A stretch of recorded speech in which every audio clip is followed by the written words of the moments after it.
교회에서 반갑습니다. 인사하시겠습니다. 우리 이연순 선교사님 사모님, 이명진 선교사님 사모님, 아프리카에 한 지금 3달 가셨다가 오셔서 예배드리게 돼서 너무 반갑고 감사합니다. 선교지회를 갔다 오면 사실 나는 잘 모르는데 다른 사람들이 볼 때는 얼굴에서 광채가 난다고 그렇게 말해요. 놀다 온 사람들 말고요. 우리 선교사님을 딱 뵈니까 제가 카톡에 사진을 아프리카에 가서 계시는 동안 사진을 좀 몇 장 봤는데 거기 분들이 우리 사모님을 얼마나 반가워하고 얼마나 기다리고 얼마나 좋아하는지 그분들의 표정에서 그게 읽혀지더라고요. 우리 사모님뿐이 아니라 우리 크리스찬들이 다 그런 역할을 해야 되지 않습니까? 어디를 가든지 누구든지 다 우리를 기다리고 우리 때문에 너무 좋고 행복해하는 그런 역사가 우리를 통해 놀랍게 일어날 수 있게 되기를 바랍니다. 지난주 암송 말씀 좀 길은데 우리 찬송과도 비슷한 내용이고 우리가 항상 암송하고 있어야 되는 그 말씀 좀 기니까 보셔도 괜찮아요. 우리 한번 같이 배워보도록 하겠습니다. 내 형제들아, 너희가 여러 가지 시험을 당하거든 온전히 기쁘게 여기라. 이는 너희의 믿음의 시련이 인내를 만들어내는 줄 너희가 알미라. 야고보서 1장 2절부터 3절 말씀. 아멘. 결국 우리의 믿음 생활은 시험을 이기는 생활이에요. 그렇죠? 오늘도 지난주에도 우리가 창세기 말씀을 통해서 기근에 대한 말씀을 나눴잖아요. 오늘은 그 반대로 풍요에 대한 말씀을 나누게 되는데 우리 한번 같이 해보실까요? 풍요 속에서 맞이하는 고난.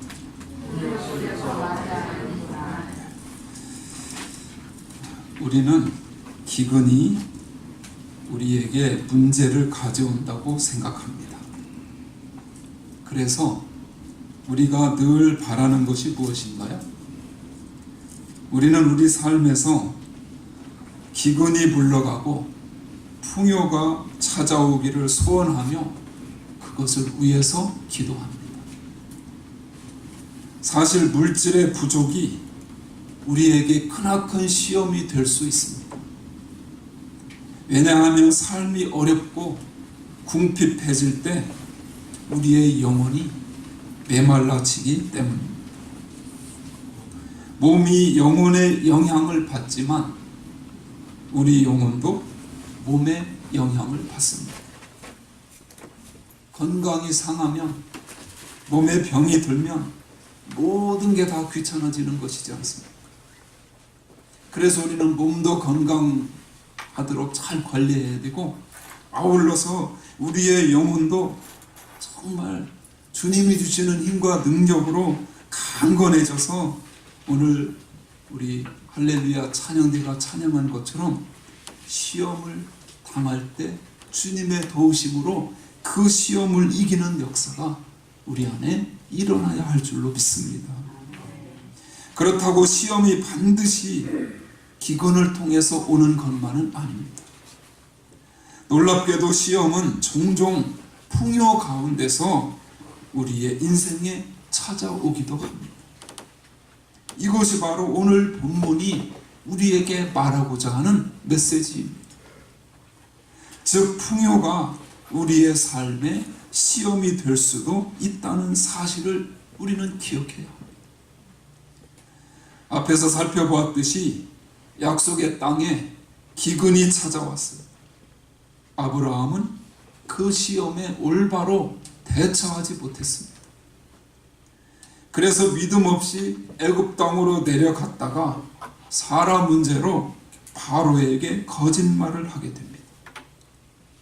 또 그로 인해 바로에게 심한 책망을 받아 하나님의 영광을 가리게 되고 아내 사라에게도 평생 씻을 수 없는 마음의 상처를 입히고 맙니다.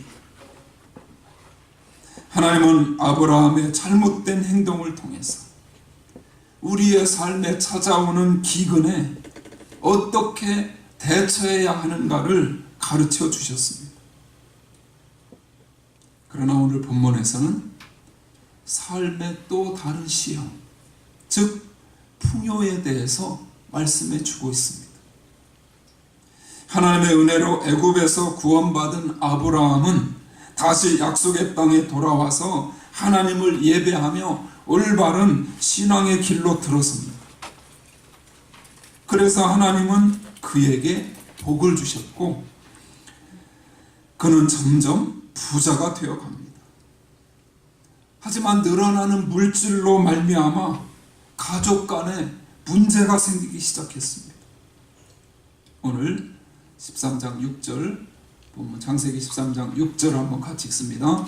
그 땅이 그들이 동거하기에 넉넉하지 못하였으니 이는 그들의 소유가 많아서 동거할 수 없었음이니라. 아브라함의 집에 늘어나는 양떼로 말미암아 아브라함의 목자와 롯의 목자가 서로 다투고 반목하고 급기야는 싸움까지 하게 되었습니다. 왜 그렇습니까? 풀이 있는 들판은 한정되어 있었고 그들의 양은 점점 늘어나다 보니 목자들이 서로 자기 양에게 풀을 많이 먹이기 위해 다툼을 벌인 것입니다. 여기서 우리가 알아야 할 중요한 진리가 무엇인가? 풍요가 우리의 삶의 문제를 다 해결해 주지 못한다는 사실입니다. 오히려 풍요를 잘 누리지 못하면 풍요하지 못할 때보다 더 큰 시험을 당할 수 있음을 본문은 우리에게 말씀해 주고 있습니다. 오래전에 한국에서 있었던 일입니다. 토지 보상으로 부자가 된 한 시골 마을에 대한 기사가 신문에 난 적이 있습니다. 그 마을은 여느 마을처럼 평범한 시골 마을이었습니다. 같은 성씨들이 모여 사는 시족 마을이었습니다. 그래서 동네 사람이 다 형제고 친척이고 좋은 이웃이었습니다. 그런데 그 마을에 신도시가 들어서면서 사람들이 막대한 토지 보상을 받게 되자 문제가 생기기 시작했습니다. 보상 금액이 수억에서 수십억까지 이르렀습니다. 여러분, 정말 돈이 행복의 조건이라면 그만한 돈이 생겼을 때 그 마을 사람들은 더 행복해져야 하지 않을까요?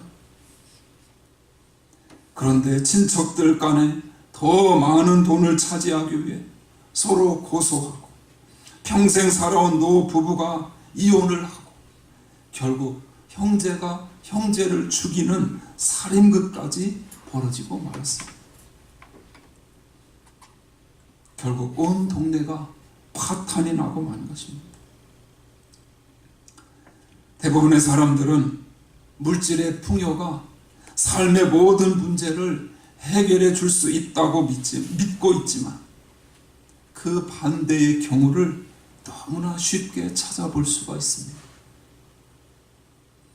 하나님은 이스라엘 왕들로 하여금 말을 많이 소유하지 못하게 하셨습니다. 그 당시의 말은 오늘날의 탱크와 같이 막강한 무기였습니다. 그런데 왜 그런 강력한 무기를 많이 갖지 못하게 하셨을까요? 말을 많이 갖게 되면 이스라엘 백성들이 하나님을 의지하지 않고 그 말을 의지하기 쉽기 때문입니다.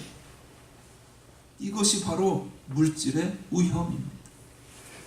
바로 풍요에서 오는 위험입니다. 어디 그것이 물질뿐이겠습니까? 우리가 그토록 바라는 성공, 건강, 평안의 풍요가 자칫 우리를 위험에 빠뜨릴 수 있음을 우리는 명심해야 합니다. 그러면 어떻게 해야 축복의 땅에서 얻은 풍요를 정말 축복답게 누릴 수 있을까요? 어떻게 해야 하나님이 주시는 복을 시험이 아닌 복으로 간직할 수 있을까요? 하나님은 오늘 아브라함의 인생을 통해 우리에게 그 방법을 상세하게 가르쳐 주고 계십니다. 하나님은 먼저 우리가 올바른 물질관을 가져야 한다고 말씀하십니다. 같이 한번 하시죠. 올바른 물질관을 가지라. 하나님의 말씀입니다. 특별히 본문에서 하나님은 모든 물질이 하나님께로부터 온다는 것을 인식하면서 살아야 한다고 말씀하십니다. 아브라함은 풍요로 말미암아 일어난 가족들 간의 그 다툼과 분쟁을 어떻게 해결했나요? 그 자세한 내용이 오늘 본문에 나와 있습니다. 갈등의 소식을 듣고 아브라함은 마음이 많이 아팠을 것입니다. 목자들의 반목은 날이 갈수록 심해졌습니다. 그러자 자신을 아버지같이 따르며 섬기던, 또 자식같이 여기던 조카 룻의 눈빛이 예전 같지 않았습니다. 이에 아브라함의 마음이 얼마나 아팠겠습니까? 그대로 둔다면 혈육을 잃게 되고, 나아가 본문 7절에 나타난 대로 가나안에 사는 원주민들이 이 모든 것을 지켜보고 있었기에 하나님의 영광마저 가리게 될 것을 아브라함은 알았습니다. 그런 면에서 불신자들은 우리 믿는 사람들의 가정에서 일어나는 일, 믿는 사람들 사이에서 일어나는 일을 언제나 주시하고 있음을 우리는 알아야 합니다. 가나안 땅에는 아브라함과 롯만 산 것이 아니라 가나안 사람들과 브리스 사람들도 함께 살았습니다. 그들은 항상 하나님을 믿는 사람들이 어떻게 사는가를 관심 있게 지켜보고 있었습니다. 그런 상황에서 하나님의 사람끼리 서로 싸우면 어떻게 되겠습니까? 아브라함은 심한 부담감을 느꼈습니다. 그래서 아브라함은 먼저 주도권을 쥐고 갈등을 해결하기 위해 나섭니다. 8절 말씀, 본문 8절을 같이 읽습니다. 아브라함이 롯에게 이르되 우리는 한 친족이라 너나 나나 내 목자나 내 목자나 서로 다투게 하지 말자. 얼마나 간곡한 어조인가. 그리고 그는 바로 다음 절에서 그 해결책을 제시합니다. 9절을 같이 읽습니다. 내 앞에 원 땅이 있지 아니하냐. 나를 떠나가라. 내가 좌하면 나는 우하고 내가 우하면 나는 좌하리라. 아브라함의 인생에서 우리가 꼭 기억하고 배워야 할 말씀입니다. 이것은 결코 쉽게 할 수 있는 제안이 아닙니다. 지금 아브라함은 롯에게 모든 결정권을 내어준 것입니다. 그러면 아브라함은 어떻게 해서 이런 결정을 내릴 수 있었을까요? 그 이유가 있습니다. 아마도 우리가 지난 시간에 나눈 말씀과 같이 아브라함이 기근을 통해서 많은 교훈을 배웠기 때문이라고 생각합니다. 저는 기근을 통해 올바른 교훈을 배운 사람은 풍요도 잘 다스릴 수 있다고 분명히 믿습니다. 그러나 대부분의 사람들은 그렇게 하지 못합니다. 기근이 오면 기근이 오는 대로 원망을 하고 불평을 합니다. 그러다가 풍요가 오면 앞뒤 생각 없이 흥청망청하는 것이 일반적인 인간의 모습입니다. 그러나 올바른 믿음의 소유자는 그 어느 쪽이든지 교훈을 배우게 됩니다. 아브라함과 롯은 가나안 땅에서 함께 기근을 겪고 애굽으로 갔다가 돌아와서 똑같이 부자가 되었지만 상황을 바라보는 시각에서는 엄청난 차이가 존재합니다. 아브라함은 그 모든 일을 통해 교훈을 배웠습니다. 그래서 조카 롯에게 선택권을 주고 양보할 수 있었던 것입니다. 아브라함은 애굽에서의 뼈저린 경험을 통해 자신의 모든 생사 화복이 하나님의 손에 달려 있음을 배웠습니다. 지식이 아닌 삶을 통해 배운 것입니다. 그런 면에서 여러분의 모든 생사 화복이 하나님의 손에 달려 있음을 믿으시기 바랍니다. 아브라함은 기근을 면하기 위해 거짓말을 하고 다른 방법을 써보았습니다. 그러나 결국 배운 것은 이 한 가지입니다. 자신을 축복하시는 이도 여호와 하나님이시요 벌하시는 이도 여호와 하나님이시라는 사실입니다. 그래서 이제는 아무 거리낌 없이 롯에게 선택권을 양보할 수 있게 되었습니다. 이처럼 하나님이 친히 쓸 것을 공급하실 것을 믿는 자들은 결코 자기 소유물에 대해 연연해하지 않습니다. 본문에 나타난 아브라함의 말은 분명하면서도 겸손합니다. 애굽에서와 같이 모호하지 않습니다. 그는 말부터 완전히 달라졌습니다. 어떻게 달라졌나요? 같이 해보시죠. 내가 좋아하면 나는 우하고 내가 우하면 나는 좋아하리라. 여러분, 이것이 바로 믿음의 태도입니다. 아브라함은 지난 실수에 얽매여 움츠려들지 않았습니다. 과거의 죄가 결코 가볍지 않았지만 아브라함은 그로 말미암아 교훈을 얻고 다시 일어섰습니다. 그래서 이제는 모든 것, 특히 물질에 관한 것은 하나님께 맡기며 살아가기로 결단한 것입니다. 이 과감하고 솔직한 돌이킴이 아브라함을 믿음의 조상으로 만든 것입니다. 혹시 여러분의 삶이 지난 날보다 좀 여유로워졌습니까? 기근이 물러가고 풍요가 왔습니까? 잃었던 건강을 되찾았습니까? 그렇다면 그 풍요를 하나님 앞에서 잘 관리하시기 바랍니다. 우리는 그 풍요로 인해 교만해지지 말아야 합니다. 그 풍요를 의지하지 말고 그 풍요의 뒤에서 역사하시고 인도하신 하나님만 바라보도록 힘써 나아가야 할 줄로 믿습니다. 풍요가 찾아왔을 때, 평안할 때 하나님을 바라볼 수 있도록 겸손히 무릎 꿇고 하나님의 존전에 나아가시기 바랍니다.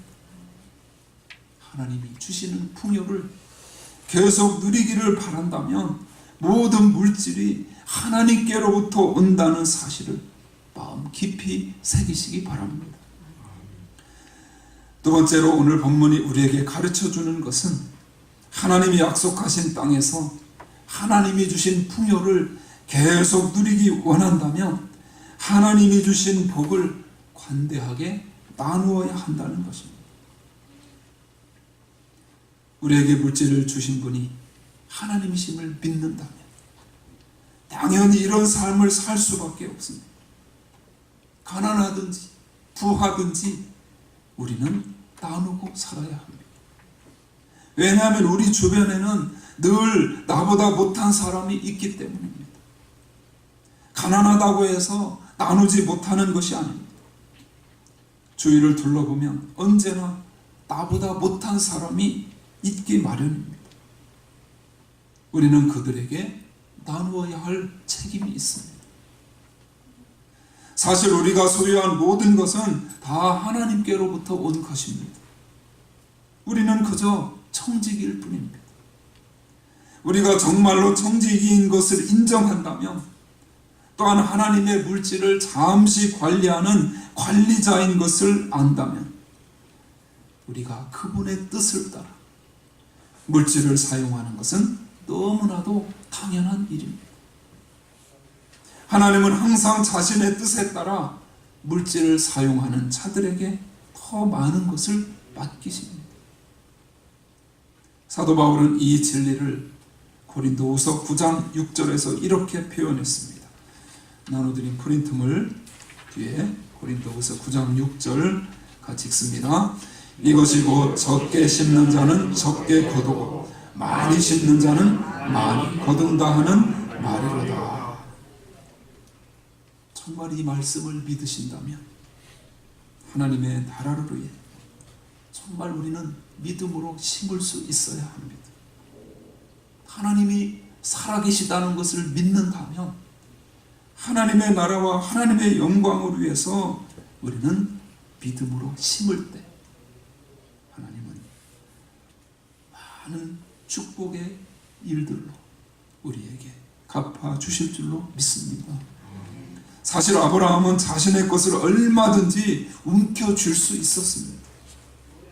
그 당시 모든 재산은 아브라함의 소유였고 롯은 아브라함을 따라다니는 신세였기 때문에 당연히 아브라함에게는 더 좋은 땅, 더 많은 재산을 차지할 권리가 있었습니다. 아마 롯이 가진 재산의 대부분은 아브라함이 주었을 것입니다.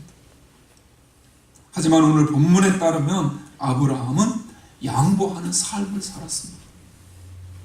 비단 롯에게 뿐만 아니라 그는 항상 양보의 삶을 살았습니다. 그리하여 마침내 아브라함은 성경에 기록된 대로 거부가 되었습니다. 그는 물질적인 부자뿐 아니라 영적인 거부가 되어 온 세상에 축복을 전하는 통로가 되었습니다. 그렇다면 아브라함은 어떻게 늘 양보하고 나누는 삶을 살 수 있었을까? 그에게는 오직 하나님만이 자신을 물질적으로 축복하실 수 있는 분이심을 확신하는 믿음이 있었기 때문입니다. 이런 믿음이 있는 사람은 베푸는 삶을 살 수 있습니다.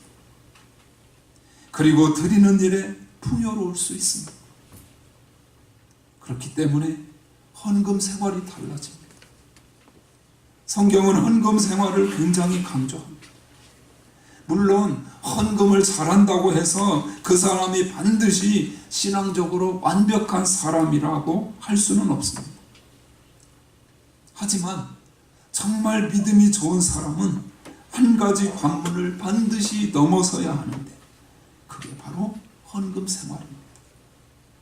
바른 헌금 생활은 자원에서 즐거운 마음으로 하나님 앞에 드리는 것이라고 성경은 말씀하고 있습니다. 그런 면에서 오늘 여러분의 헌금 생활을 한번 살펴보시기 바랍니다.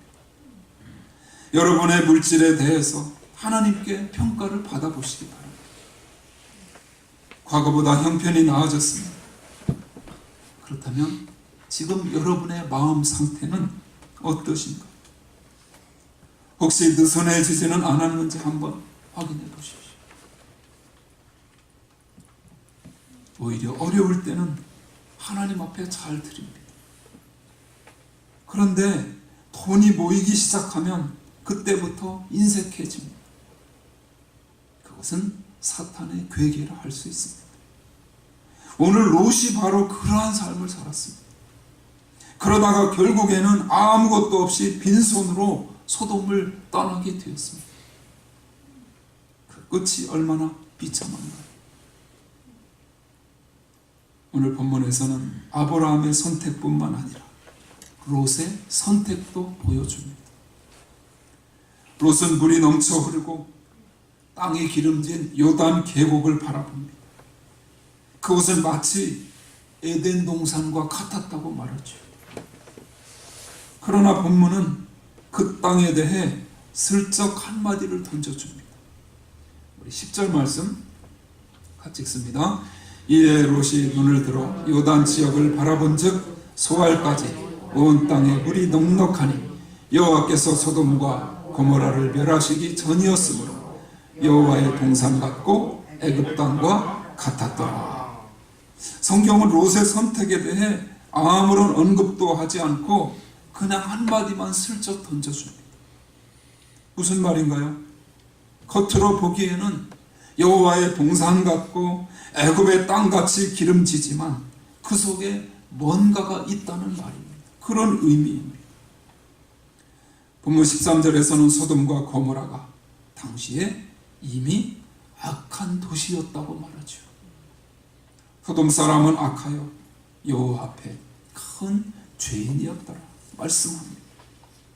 소돔과 고모라는 그 당시에 이미 악한 도시였고, 그 근처에 살던 롯은 소돔과 고모라가 악한 도시임을 잘 알고 있었습니다. 그럼에도 불구하고 롯은 소돔과 고모라를 택했습니다.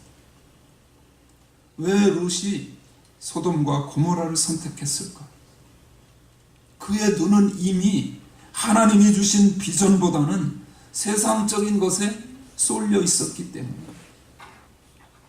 이 결국이 바로 멸망의 길입니다. 지금도 이 길로 달려가고 있는 사람들이 얼마나 많은지 모릅니다. 우리 믿는 사람들이 하나님이 주신 비전보다는 물질을 더 의지하고 그것을 향해 쫓아갈 때 우리 앞에 기다리고 있는 것이 무엇이겠습니까? 멸망밖에는 아무것도 없음을 우리는 깨달아야 합니다. 이렇게 해서 소돔으로 옮겨간 롯이 마침내 어떻게 되었습니까? 처음에는 소돔성 밖에 거하더니 차차 성 쪽으로 옮겨가서 창세기 14장에 보면 드디어 성 안으로 들어가서 살게 됩니다. 오늘 본문 12절에는 그 이전까지만 나옵니다. 12절 같이 읽습니다. 아브라함은 가나안 땅에 거주하였고 롯은 그 지역의 도시들에 머무르며 그 장막을 옮겨 소돔까지 이르렀더라. 여러분, 우리는 롯의 결국을 압니다. 그의 아내는 하나님 앞에 저주를 받아 소금 기둥이 되었고, 그는 술에 취해 두 딸과 동침하여 두 아이를 낳았는데 그들이 바로 두고두고 이스라엘을 괴롭히던 모압 족속과 암몬 족속의 조상이 되었습니다.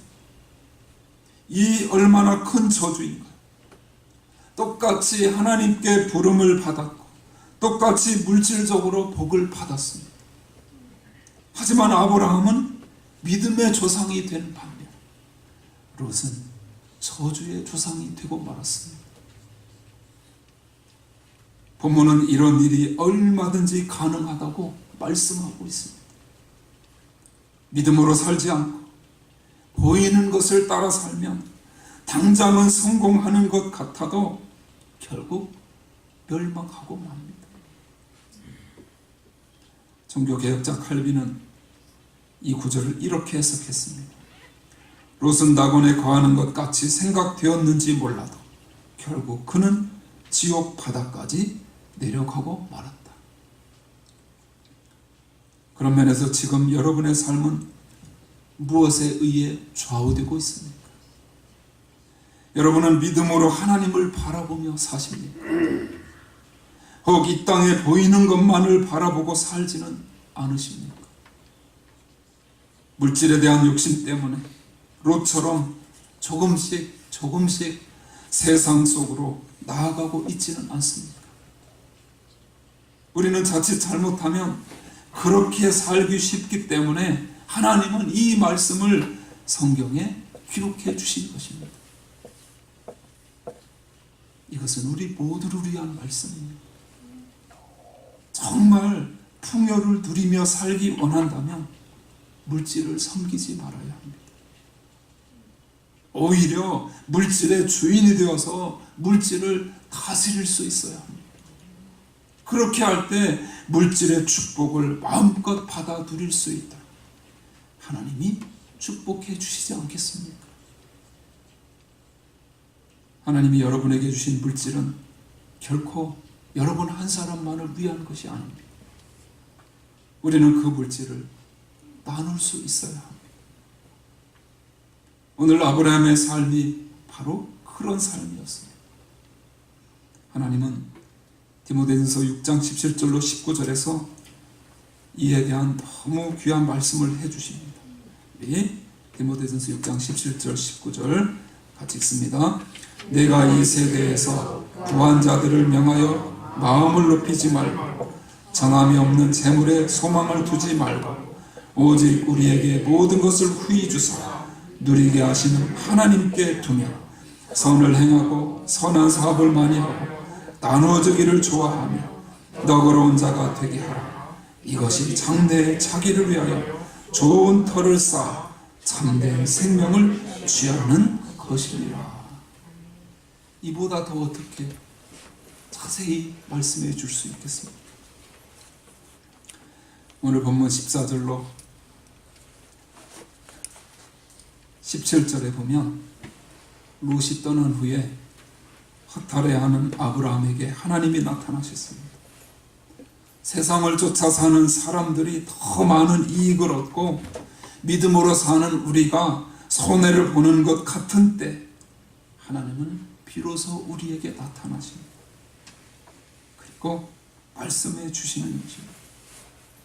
14절부터 17절까지 한번 천천히 생각하면서 한번 같이 읽어보시죠.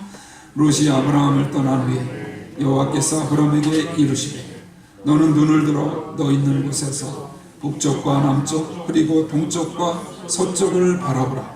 보이는 땅을 내가 너와 내 자손에게 주리니 영원히 이르리라.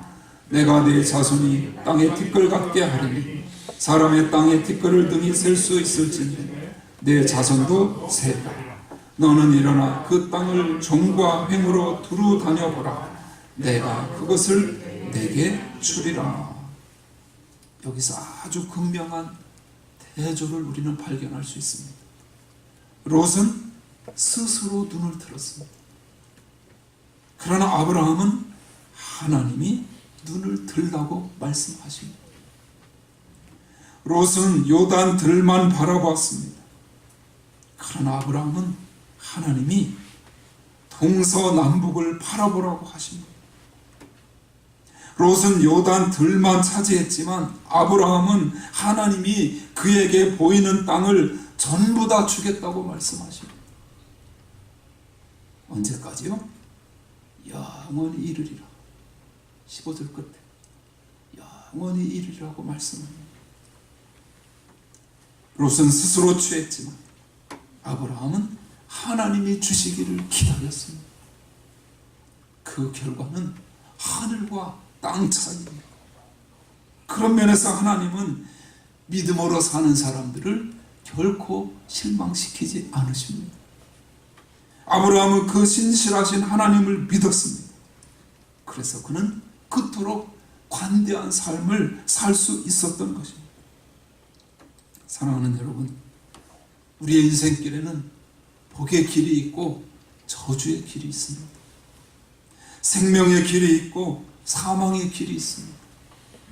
똑같이 구원을 받았어도 이 땅에서 사는 동안 롯과 같이 물질을 쫓아가면 우리와 우리 자손들에게 아무런 희망이 없습니다. 그러나 아브라함과 같이 믿음의 길을 따라간다. 기근이 오든 풍요가 오든 오직 하나님만 바라보고 살아간다.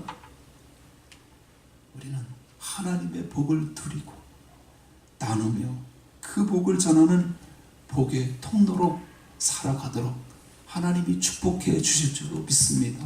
아멘. 그런 은혜와 축복이 저와 여러분 가운데 놀랍게 임하시기를 주님의 이름으로 축원합니다.